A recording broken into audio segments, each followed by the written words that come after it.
Unit 3 custom duty. Computation of assessable value.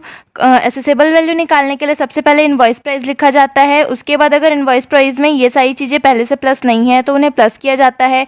Commission to agent of seller, cost of packaging, development और designing charges, loyalty और licence fees, other payment to seller, ये सारी चीज़ें जब invoice price में plus किया जाता है तो फिर आता है FOB यानी कि free on board cost value.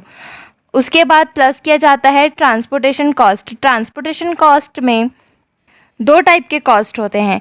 एक होता है अगर सी फ्राइट है यानी कि समुद्र के ऊपर कोई भाड़ा वाड़ा है तो फिर जो एक्चुअल एक्सपेंस दिया रहेगा हम वो लिख देते हैं। लेकिन अगर एयर फ्राइट है यानी कि हवाई जहाज़ का खर्चा कुछ है तो फिर उसमें हम दो तरीका देखते हैं। एक होता है एक्चुअल एक्सपेंस जो दिया रहेगा क्वेश्चन में, या फिर 20% ऑफ FOB वैल्यू, जो अपन का पहले फ्री ऑन बोर्ड वैल्यू आया रहेगा उसका 20%। इन दोनों में से जो भी कम होगा, लेस होगा, उसको हम एयर फ्राइट मानते हैं। उसके बाद इंश्योरेंस प्रीमियम, यहाँ पे दो चीज़ प्लस हुआ, एक ट्रांसपोर्टेशन, दूसरा इंश्योरेंस प्रीमियम। प्रीमियम अगर नहीं दिया हुआ है तो फिर 1.125% ऑफ FOB वैल्यू जोड़ा जाता है, और अगर दिया हुआ है तो फिर उस रेट से कैलकुलेट करेंगे। तो जब हम FOB में ये दोनों चीज़ प्लस कर देंगे तो फिर हमारा आ जाएगा लास्ट में असेसेबल वैल्यू, या इसी को CIF वैल्यू भी कहा जाता है। इसके बाद calculation of custom duty payable.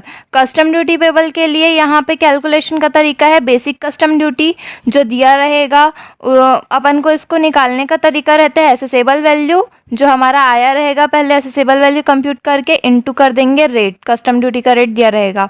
उसके बाद उसमें प्लस किया जाता है सोशल वेलफेयर सरचार्ज। इसे निकालने के लिए हम करते हैं 10% ऑफ बेसिक कस्टम ड्यूटी, जो ऊपर आया रहेगा उसका 10%। तो फिर इन दोनों को प्लस करने से आ जाता है ड्यूटी विथ SWS यानी कि सोशल वेलफेयर सरचार्ज। फिर इसमें हम ऐड करते हैं IGST यानी कि इंडियन GST। तो फिर इसको निकालने का तरीका है assessable value plus basic custom duty plus social welfare surcharge, ये तीनों को जोड़ के फिर जो परसेंट दिया रहेगा इंडियन GST का उसको निकाल देंगे तो हमारा ये आ जाएगा। और फिर जब तीनों ये सब प्लस करेंगे साथ में तो आ जाएगा custom duty payable. Question number 1, invoice price दिया हुआ है मशीन का $8,000, पैकेजिंग चार्ज दिया है $200, फ्राइट दिया हुआ है $300, इंश्योरेंस दिया है $150 और इंस्टॉलमेंट चार्ज दिया है इंडिया का 45,000।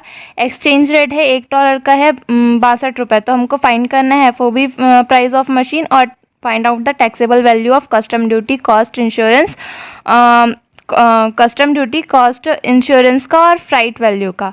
तो इसका कैलकुलेशन होगा। Question number 1, computation of assessable value. Exchange rate दिया है $1 का 62 रुपये, तो पहले एक हम डॉलर का कॉलम बनाएंगे और ₹1 का। इनवॉइस प्राइस ऑफ मशीन 8,000 दिया था, 8,000 इंटू 62 कर देंगे तो आ जाएगा 4,96,000।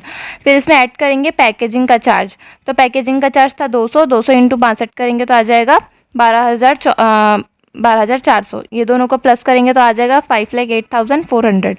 ये FOB वैल्यू होगा। इसमें ट्रांसपोर्टेशन का कॉस्ट 350 इंटू 62 करेंगे तो ये आ जाएगा 21,700।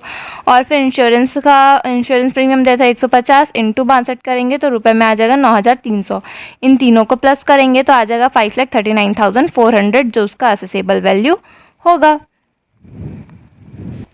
क्वेश्चन नंबर 2, यहाँ पे CIF यानी कि cost, insurance and freight value दिया हुआ है मशीन का $5,290, transportation from port to factory importer दिया हुआ है 18,000, इंस्टॉलमेंट चार्ज दिया हुआ है 23,000 रुपये, notified exchange rate by the central custom board $1 दिया है 60 रुपये, वेल मार्केट रेट इज 62। मतलब कि यहाँ पे बोला है कि सेंट्रल कस्टम बोर्ड के द्वारा 60 रुपये माना गया है लेकिन मार्केट में उसका वैल्यू 62 है। तो हमको जो सेंट्रल बोर्ड मान रहे हैं हमको वही लेके चलना है, यानी कि 60 रुपये लेकर ही हमको चलना है। तो फाइंड आउट करने बोल रहे हैं असेसेबल वैल्यू। तो ये बहुत ही सिंपल है। यहाँ पे हम लिख देंगे question number 2, computation of assessable value. Exchange $1 का था 60 रुपये का। अब यहाँ पे cost, insurance and freight CIF दिए है। CIF का मतलब ही होता है असेसेबल वैल्यू। तो असेसेबल वैल्यू था 5,000 5290, इसको रुपए 60 से इंटू कर देंगे तो आ जाएगा 3,17,400। तो यही उसका एसेसेबल वैल्यू होगा, क्योंकि CIF का मतलब ही एसेसेबल वैल्यू होता है। और यहाँ पे जो भी इसका दिया हुआ था इंस्टॉलमेंट का खर्चा और परिवहन का खर्चा, तो ये हमको पता है कि जो भी परिवहन का खर्चा रहता है, तो अगर भारत के बंदरगाह में पहुँचने के बाद अगर कोई खर्चा हुआ है, मतलब इंडिया पहुँचने के बाद का जो भी खर्चा है, वो यहाँ पे कैलकुलेट हम नहीं करते हैं।